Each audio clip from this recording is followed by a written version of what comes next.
राधानगरीत मतदार यादी विशेष सखोल पडताळणी मोहिमेला वेग। राधानगरी तालुक्यात मतदार यादीची विशेष सखोल पडताळणी मोहीम प्रभावीपणे राबवण्यासाठी तहसीलदार अनिता देशमुख यांनी चांदेकरवाडी ग्रामपंचायतीला भेट देऊन मोहिमेची प्रत्यक्ष पाहणी केली।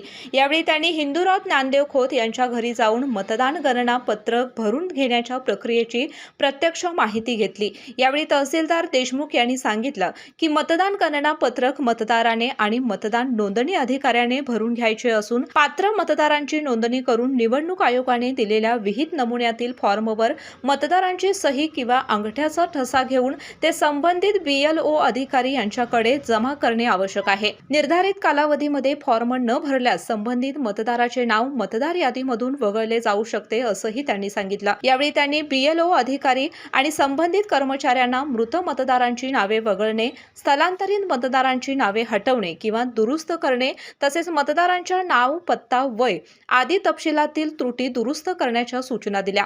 काय भरती नाही झाली तर फी परत? होय, अगदी बरोबर ऐकलत। आणि आम्ही फक्त आश्वासन नाही तर हमी देतो।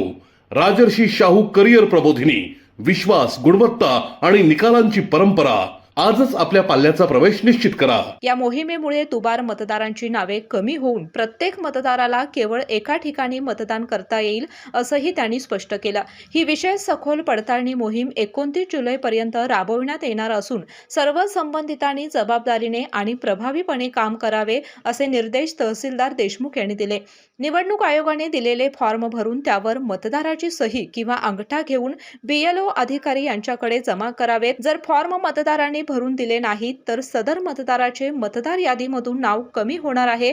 यामुळे तालुक्यातील सर्व मतदारांनी नेमलेल्या BLO अधिकाऱ्यांच्याकडे आपले अर्ज भरून जमा करावेत असे तहसीलदार अनिता देशमुख यांनी आवाहन केले। निवडणूक आयोगाने जे मतदारांना फॉर्म दिलेले आहेत ते तुम्ही भरून द्यायचे आहेत। याची सगळी माहिती जी आहे ती BLO जवळ आहे, ती बरोबर आहे का हे तुम्ही सांगायचं आहे आणि त्या फॉर्मवरती सही आणि अंगठा सही किंवा अंगठा तुम्हाला करायचा आहे। जर हे फॉर्म जर तुम्ही भरून दिले नाहीत तर तुमचे मतदार यादीतील नाव कमी होणार आहे। त्याच्यामुळे सर्व राधानगरी तालुक्यातील मतदारांना मी आवाहन करते की BLO तुमच्या घरोघरी येणारच आहेत, पण तुम्ही देखील सगळ्या BLO संपर्क साधायचा आहे आणि हे इन्युमरेशन फॉर्म जे आहेत ते भरवून द्यायचे आहेत। त्याचा कालावधी अतिशय कमी आहे, 30 जुलैपर्यंतच BLOना घरोघरी येणार आहेत। तर हा कालावधी कमी असल्यामुळे स्वतःहून तुम्ही BLO संपर्क साधा आणि हे जे फॉर्म्स आहेत ते भरून द्या। KK न्यूज साठी राधानगरीहून मिलिंद कांबळे।